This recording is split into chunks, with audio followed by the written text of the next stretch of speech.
메리 크리스마스. 메리 크리스마스. 좀 더 크게 다시 한번 하시죠. 메리 크리스마스. 즐거운 성탄절 계절입니다. 성탄절은 예수님을 믿는 우리에게 가장 큰 축복이고 축제의 날이고 기쁨의 날이죠. 여러분께 제가 성탄의 기쁨이 가득하신지 묻고 싶습니다. 여러분이 믿음이 좋다는 게 뭘 말할까요? 믿음이 좋다 그러면 사람들은 대개 온갖 불가능한 역경을 극복하고 돌파하면 믿음이 좋다, 일반적으로 그렇게들 말합니다. 과연 불가능한 일을 극복하고 돌파하면 믿음이 좋은 것일까? 대답은 S이기도 하고 No이기도 합니다. Yes 혹은 No다 하는 겁니다. 그 어려운 일을 통과해야만 믿음이 좋은 것은 아닙니다. 평탄한 가운데서도 믿음이 좋은 사람들이 얼마든지 있습니다. 믿음이 있다 없다 하는 핑계는 오직 하나님만의 고유 영역이기 때문에 우리가 어떤 경우에도 핑계할 수가 없습니다. 믿음은 그분이 주시는 선물이기 때문입니다.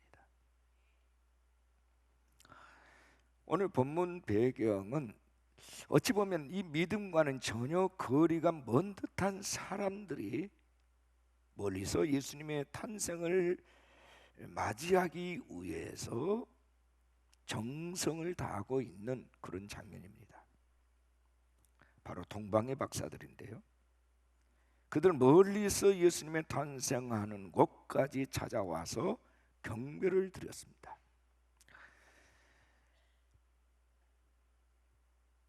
(9절 10절) 말씀에 보면 박사들이 왕의 말을 듣고 가시에 동방에서 보던 그 별이 문득 앞서 인도하여 가다가 악이 있는 곳 위에 머물러 서 있는지라 그들이 별을 보고 매우 크게 기뻐하더라.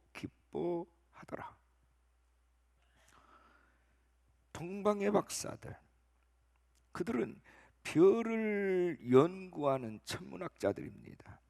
성경을 연구하거나 성경을 가르치는 사람들이 아니에요. 그들은 이상한 별이 뜨자 그 별을 주목하기 시작합니다. 신기하게도 그 별이 계속해서 이동하는 것을 보고서 그 별을 주목하고 쫓아서 멀리서 이 베들레헴까지 쫓아온 사람들이에요. 학자들입니다. 그들은 이 별이 단순한 별이 아니라 위대하신 왕이 태어나시는 곳을 지정하시는 별이라고 믿었습니다. 본문 2절을 다시 주목하세요. 유대인의 왕으로 나신 이가 어디 계시냐? 우리가 동방에서 그의 별을 보고 그에게 경배하러 왔노라.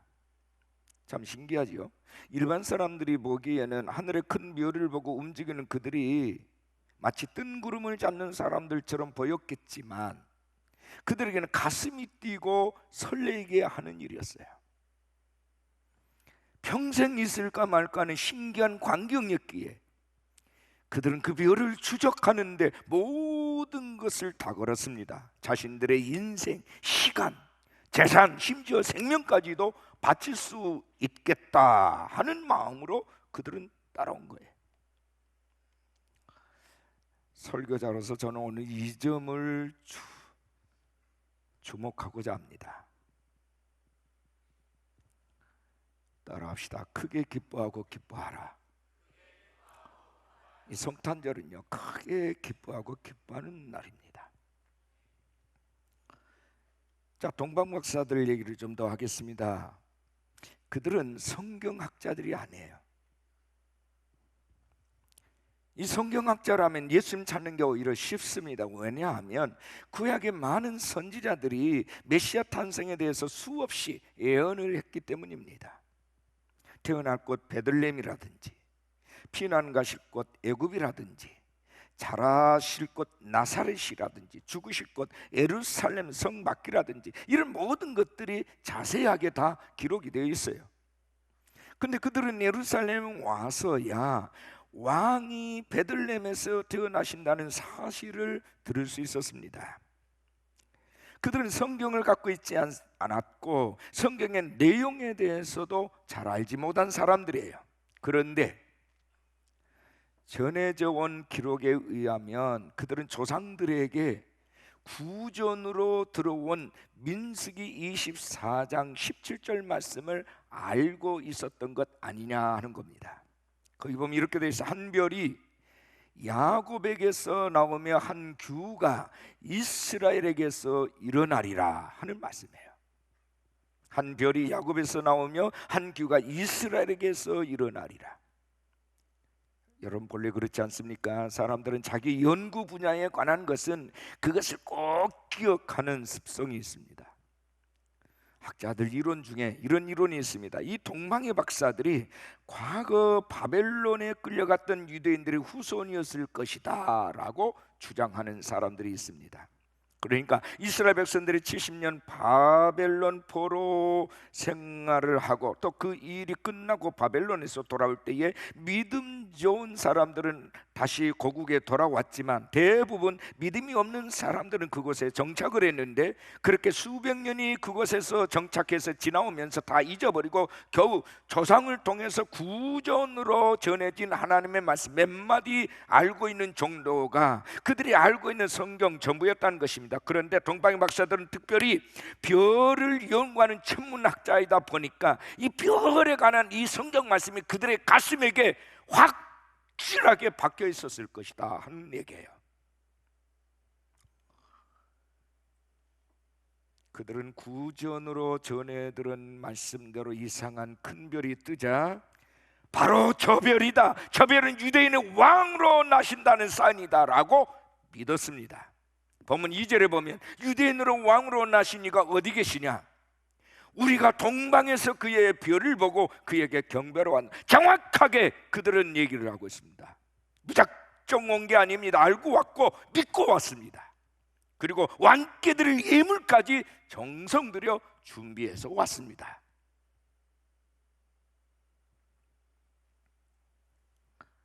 예수님 탄생을 맞이한 두 부류의 사람이 있습니다. 사복음서에는 마태복음과 누가복음에 기록을 하고 있는데 좀 각각 다르게 초점을 맞추고 있어요. 예를 들어서 마태복음에는 박사들과 헤롯 왕과 대제사장, 서기관들 같은 지위가 높았던 사람들에 대해서 자세하게 소개하고 있습니다. 누가복음에는 베들레헴의 목자라든지 평민의 대표인 시몬과 안나에 대해서 소개를 합니다.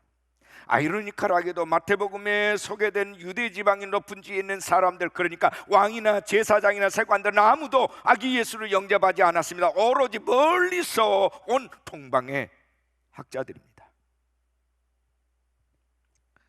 그러나 누가복음에 소개된 사람들은 모두 다 아기 예수를 영접했어요. 목자라든지 시몬이라든지 안나라든지. 여러분 무슨 차이가 있을까요? 부유한 사람과 가난한 사람입니다. 부유하다는 말은 경제적 부를 말하는 것이 아닙니다. 동방의 박사들은 지위가 있고 어느 정도 재물이 있는 사람들이었지만 예수님을 향한 마음만은 아주 가난했다 그 말이에요. 사모함이 있었어요. 예수님께서 말씀하신 팔복 중에 첫 설교가 뭐지요? 심령이 가난한 자는 복이 있나니 천국이 저희 것이니라. 마음이 가난한 자, 이런 사람들에게 천국이 저희 것이다. 이런 의미에서 동방의 박사들은 참으로 마음이 가난한 아주 겸손한 믿음의 사람들이었음을 알 수 있습니다. 사복음서에서 유일하게 마태가 동방의 박사를 부각시킨 이유가 뭘까요? 그것은 이방의 최고의 지식인들을 통해서 당시 하나님을 섬기기에 최적의 조건 속에서 하나님의 백성이라고 자부하면서도 아기 예수님을 맞이하지 않았던 유대인들을 경고하고 부끄럽게 해서 회개시키기 위함이었습니다.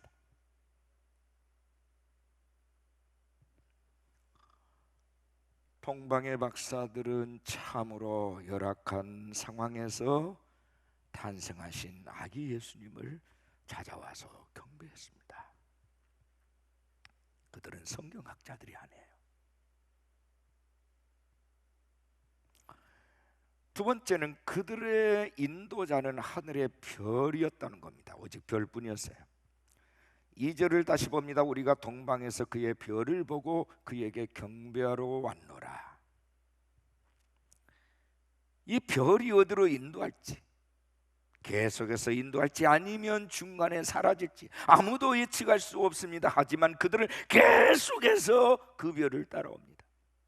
그 왕이 태어날 것을 굳게 믿었습니다. 예물을 준비했다고 하는 것이 그들의 믿음을 반증하고 있습니다. 그들은 왕을 만나야 한다는 일념으로 전진하고 또 전진했습니다. 별 외에는 인도자가 아무도 없습니다. 여기에서 중요한 것은 그들이 별에 대한 집중력을 가졌다는 겁니다. 별에 대한 집중력. 무슨 말인가요? 하나님께 대한 집중력이 있었다 하는 얘기입니다. 그들은 자기 나라에서부터 여기 베들레헴까지 별을 놓치지 않았습니다. 간단한 일이 아니에요. 별을 따라가다가 아무것도 얻지 못할 수도 있습니다. 중간에 다른 급한 일이 생기면 포기해야 할 수도 있어요. 더 큰 문제는 별 추적에 대한 열정이 식어버릴 수도 있다는 것입니다. 일상의 과잉으로 인하여 하나님을 향한 우리의 열정이 식어버리는 것과 같습니다. 목사의 처지도 그렇습니다. 목회의 외적인 요인들이 과잉으로 노출되게 되면 목사들도 하나님을 놓쳐버린 경우가 허다합니다. 목회를 전업으로 하는 목사도 하나님을 놓치는데 철저하게 세속적인 원리에 의해서 작동되는 이 세상에 살아가는 일반 성도들이야 오죽하겠습니까?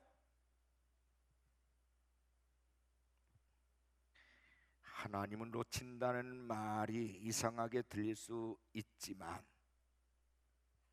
단순하게 설명하면 이렇습니다. 내가 왜 사는지에 대한 질문을 놓치는 것이 하나님을 놓치는 것입니다.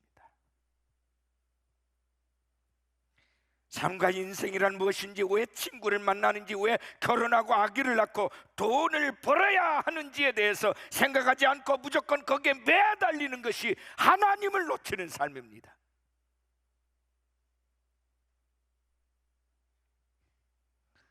내가 왜 정치를 해야 되는지, 내가 왜 사업을 해야 되는지 그 이유를 모르고 하는 것이 하나님을 놓치는 행위입니다.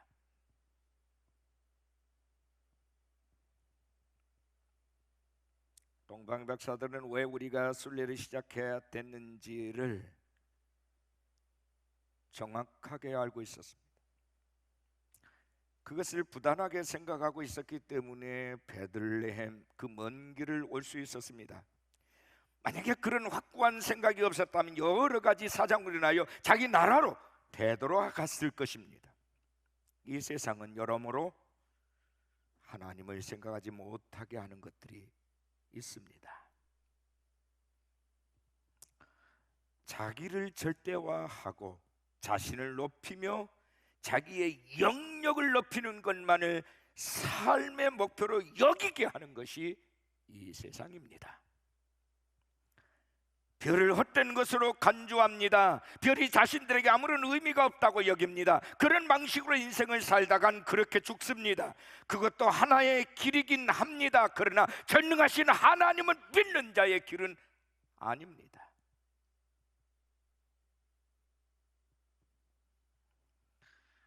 예루살렘에는 성경 박사들이 질비했어요.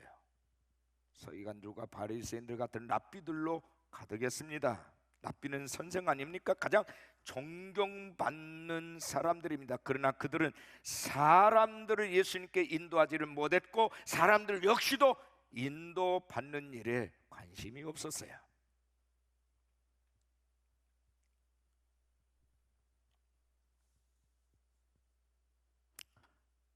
그런데 동방의 이 학자들은 별이 무엇을 의미하는지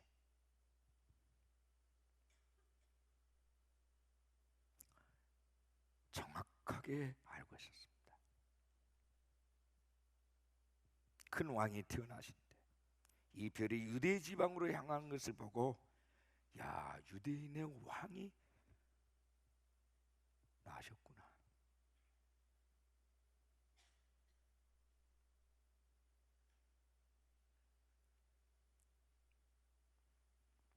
세 번째, 그들의 여정은 시험의 연속이었습니다.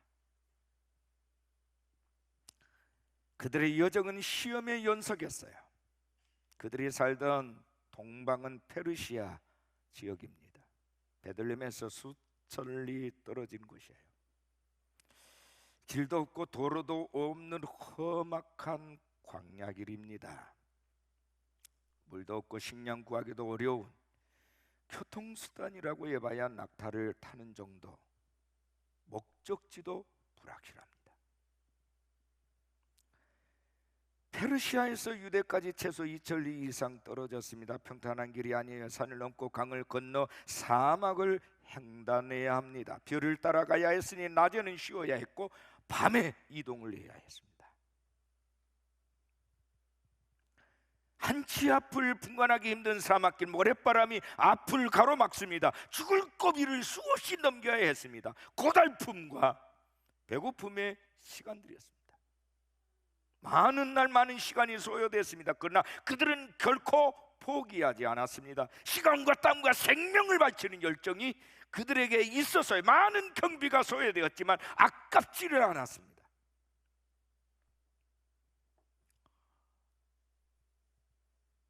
낮에는 쉬고 밤이 되면 걷고 또 걸었습니다. 산으로, 강으로, 바다로, 들로, 잘못해서 곁길로 빠진 적도 수없이 있었습니다.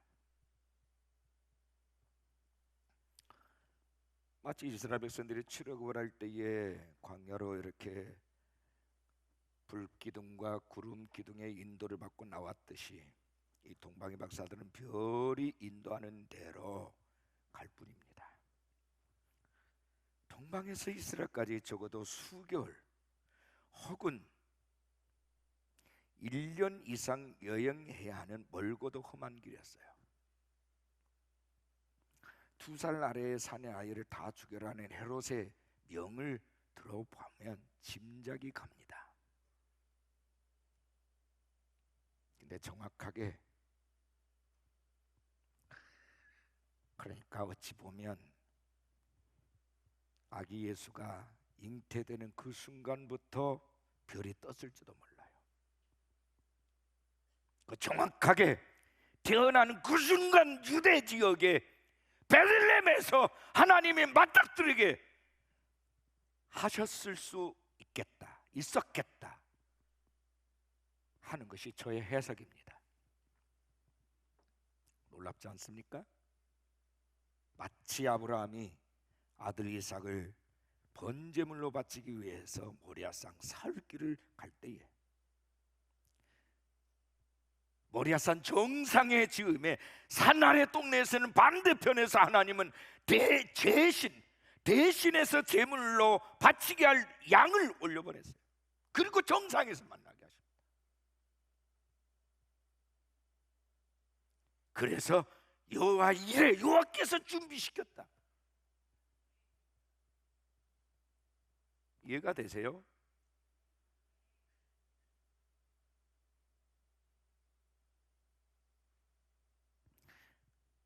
우리는 모든 사건 속에 어떤 의미를 부여하지만 그러나 사건 속에 그 배후에서 이 모든 것을 주도하시는 알파 오메가 되신 전능하신 하나님에 대해서는 우리는 많은 관심이 없어요. 언제부터 그 일을 시작하셨는지, 아버지의 마음이 어디에 있는 건지. 우연이라고요? 우연은 없습니다.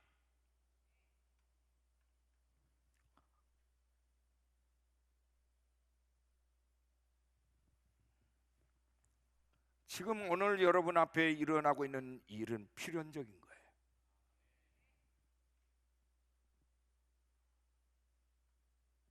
지금 일어나고 있는 대한민국의 혼란한 상도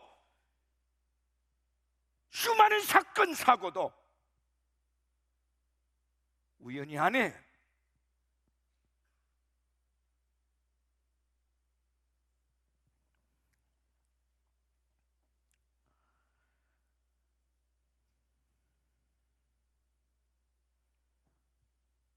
동방 박사들의 이름에 대한 의견이 분분하지만 기록에 의하면 가스팔이라는 사람, 맥키월 발다살이라는 사람입니다. 그들이 맨 처음 이상한 별을 발견하고 출발했을 때는 처음에는 4명이 함께 길을 떠났다고 합니다. 근데 알타반이라는 박사가 도중에 이탈을 했어요. 일행 중에서 떨어지게 된 겁니다. 그는 일행을 찾아서 아무리 헤매도 찾지를 못했어요. 그는 일생 동안 예수님을 찾아 헤맸습니다. 30년의 세월이 지나서 겨우 찾았는데 영화 베너에서도 보지만 그는 골고다 언덕에서 십자가에 못 박히신 예수님을 극적으로 만나게 됩니다. 얼마나 주님을 사모했으면 일생을 찾아서 헤맸을까. 그가 출발할 때는 청년이었지만 주님을 만났을 때는 백발이 허연 노인이었어요.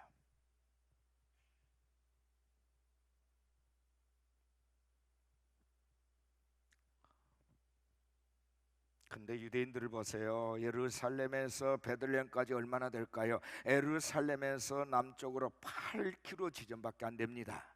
혼이 내다보이는 아주 가까운 것이에요. 내리막길이니까 걸어서 1시간 남짓 가면 갈 수가 있어요. 그런데도 그들은 아기 예수께 오지도 않았고 경배하지도 않았어요. 정말 우리가 기다리는 그 메시아가 태어났을까? 확인조차도 하지 않았습니다. 우리가 동방박사를 생각한다면 멀어서 교회에 나올 수 없다는 말 다 핑계입니다.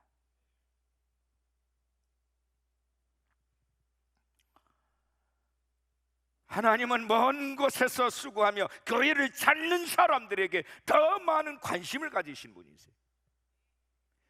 동방박사들에게서 우리는 배워야 해요. 저는 동방박사에 대해서 말씀을 깊이 묵상하고 준비하면서 그들의 열정을 제 영으로 느낄 수 있었어요.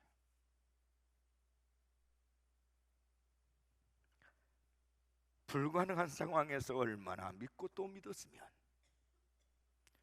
얼마나 사모하고 또 사모하였으면 그 어려운 걸음을 매일같이 할 수 있었을까?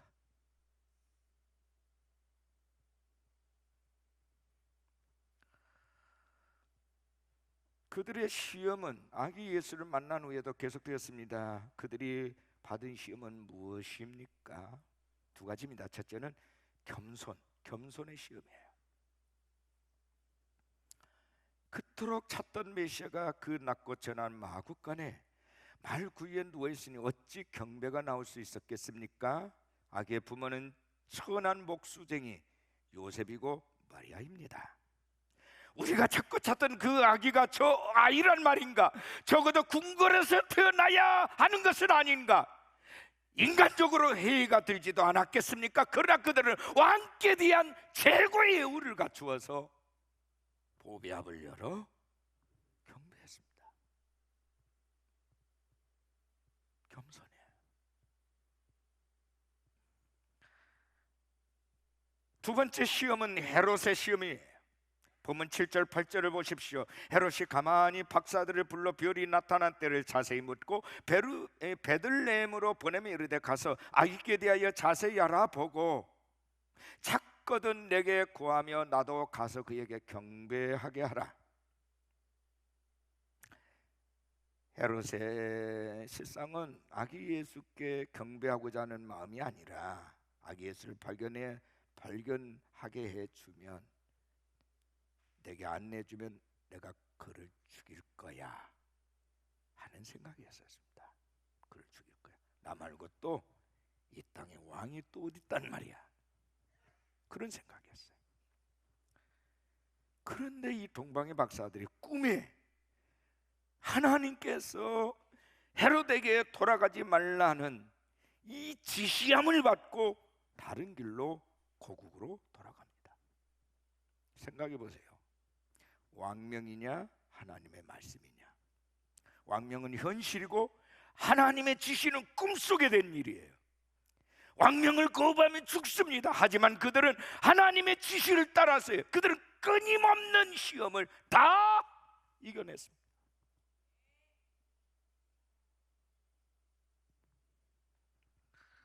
여러분, 뭐가 그렇게 두려우세요? 예수 믿는 것이 두려우신가요?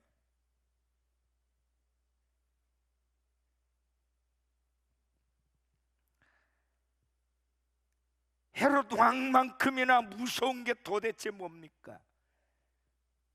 예수를 버리면 자신의 영원한 생명을 버리는 거예요. 근데 많은 사람들이 그렇게 살아요. 심지어 교인들이라 성도라 자처하면서도 그렇게 살아요. 가책도 없어요. 오히려 열심히 믿는 사람들에 대해서 조롱을 해요. 야, 너 광신자 아니냐? 지도 예수 믿으면서 열심히 주의 보좌에 엎드려 사는 사람들에 대해서 비아냥거려요.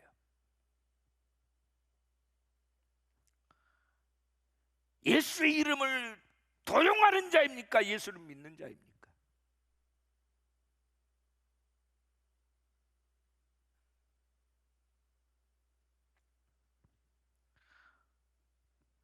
우리도 매일같이 시험 앞에 직면해 있습니다. 여러분의 정체성을 어떻게 확립하기를 원하십니까?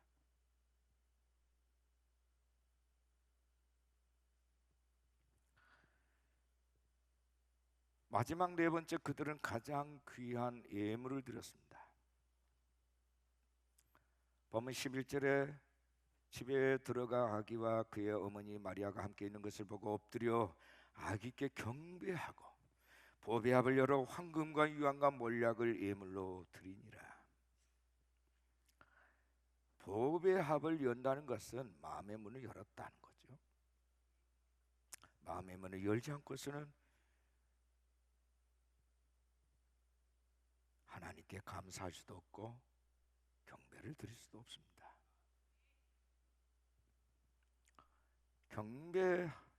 경배하고라는 이 말씀은 몸을 던져 엎드렸다 하는 뜻입니다.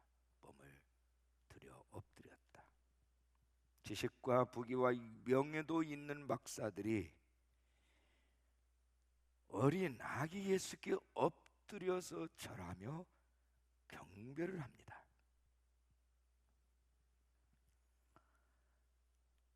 예배가 뭡니까? 예배가 뭐지요? 경배하는 겁니다. 엎드려 경배하는 겁니다. 기도가 뭡니까? 하나님 앞에 조아리고 엎드리는 것입니다. 겸손하게 엎드리는 것, 이게 예배고 이것이 믿음이에요.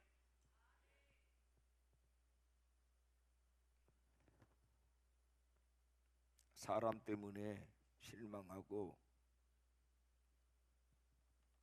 사람 때문에 교회 떠날 생각하고 이딴 얘기가 아니에요.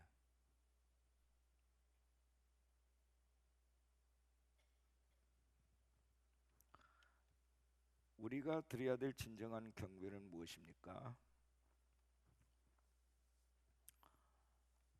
두 가지입니다. 첫째는 참된 경배는 헌신이에요. 헌신에 있어요. 동방 박사들은 죽음을 무릅쓰고 모든 것을 포기하고 먼 길을 찾아왔습니다. 여러분, 예배라고 하는 것은 하나의 종교의식이 아니고 내 생명을 바쳐서 하나님을 만나는 결단이고 헌신인 줄로 믿습니다. 동방 박사들은 선지자들의 예언대로 유대인의 왕으로 나신 메시아를 경배하기 위해서 생명을 바쳐 모든 것을 다 포기하고 먼 길 베들레헴까지 왔습니다. 그들의 목적은 오직 경배예요. 희생 어린 헌신이 없이는 참된 경배란 불가능합니다.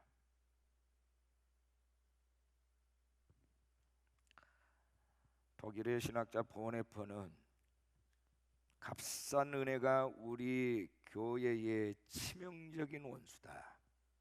우리는 오늘 값비싼 은혜를 위하여 싸우고 있다. 예수님께서 당신의 생명값을 지불하고 우리를 살려내신 이 싸움은 결코 값싼 은혜가 아니에요.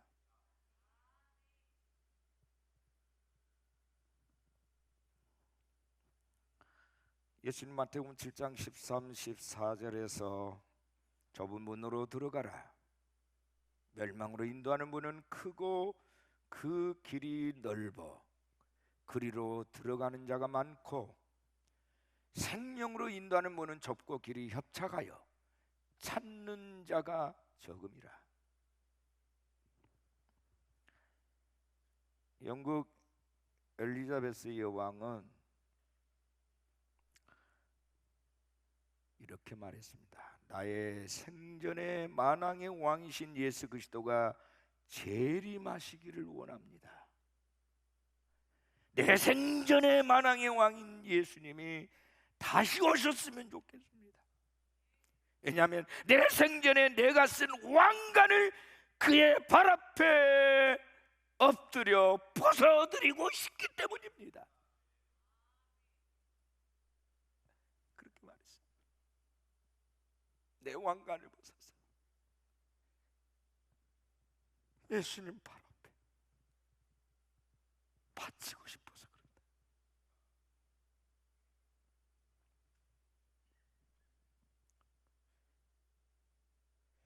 두 번째 참된 경배는 예물을 드리는 것입니다. 동방박사들은 아기 예수께 빈손으로 나오지 않았고 아주 값비싼 황금과 유향과 몰약을 예물로 드렸습니다. 황금과 유향과 몰약은 보통 사람이 준비하기 힘든 당시 왕께만 드리는 값진 예물이에요. 어떻게 이런 예물을 준비할 생각을 했을까? 경제인도 아니고 선비들이니까 반드시 부자라고도 추측할 수도 없어요. 아마도 그 예물은 그들의 전 재산이었을지도 모릅니다. 미쳐도 보통 미친 게 아니에요.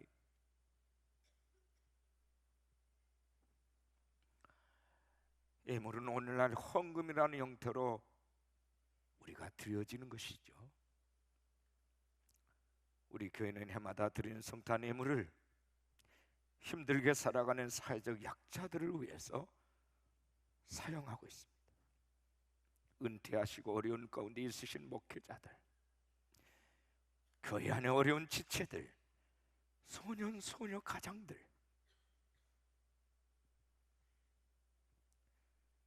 우리 주님은 물질이 있는 곳에 네 마음이 있다고 말씀하셨습니다. 주님은 물질을 받으시는 것이 아니라 헌금을 드리는 마음을 받으십니다. 억지로 인색함으로 마지못해 생색내기 위해서 하는 헌금이 아닙니다.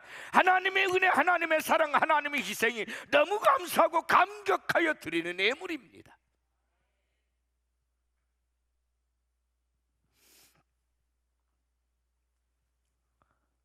사도행전 20장 35절에 주 예수께서 친히 말씀하신 바 주는 것이 받는 것보다 복이 또다 하심을 기억하여야 할지니라.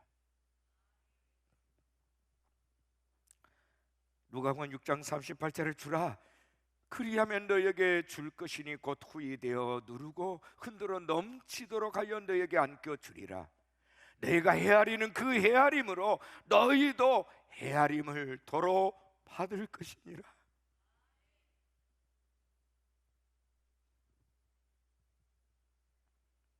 헤롯은 2살 이하의 아이들을 무차별하게 죽였고 동방박사들은 아기 예수께 전 재산을 드렸습니다. 한 사람에게는 무서운 화를 폭발시키는 저주가 되었고 또 다른 한 사람 말할 수 없는 축복이 되었습니다.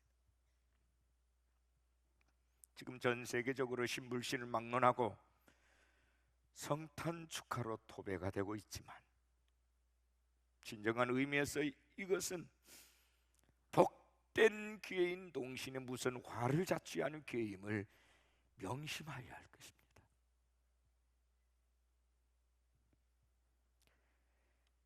크리스마스 이브에 술에 취하고 각종 범죄와 탈선으로 얼룩져지는 일이 얼마나 많습니까? 크리스마스를 노려 남의 가사를 빼앗는 사람들도 있습니다. 이런 극단의 예를 들지 않는다 하더라도 성탄의 진의를 알지 못하고 공연히 날뛰는 사람에게는 성탄은 참된 축복이 되질 못합니다. 사도 바울은 십자가의 도가 멸망하는 자에게는 어리석은 것이 되고 구원을 받는 우리에게는 하나님의 능력이라 했습니다.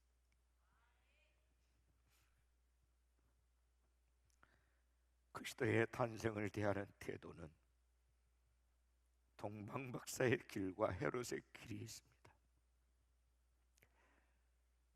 동방박사의 길을 따른 자는 말할 수 없는 소망과 기쁨과 진리와 생명의 길로 아버지께서 인도하실 것입니다. 철학자 에머슨이 청년들에게 권한 말 중에 너희들 인생의 수레바퀴를 저 별에다가 묶어 매달아라. 너희들 인생의 수레바퀴를 저 별에다가 묶어 매달아라. 성도 여러분, 오늘 우리가 우리 주 예수 그리스도의 탄생을 기뻐한다면 우리 인생을 동방의 박사들처럼 하늘의 별에 묶어 매달아야 할 줄로 믿습니다. 우리 인생 수레바퀴를 땅에다 묶어 놓으면 거기는 무수한 염려와 고통과 불안과 혼란만 있습니다. 그러나 우리의 눈을 높여 만유의 주이신 예수님께 묶어 매달면 매일 매순간 기쁨과 환희가 넘치는 삶으로 승리하게 될 줄로 믿습니다.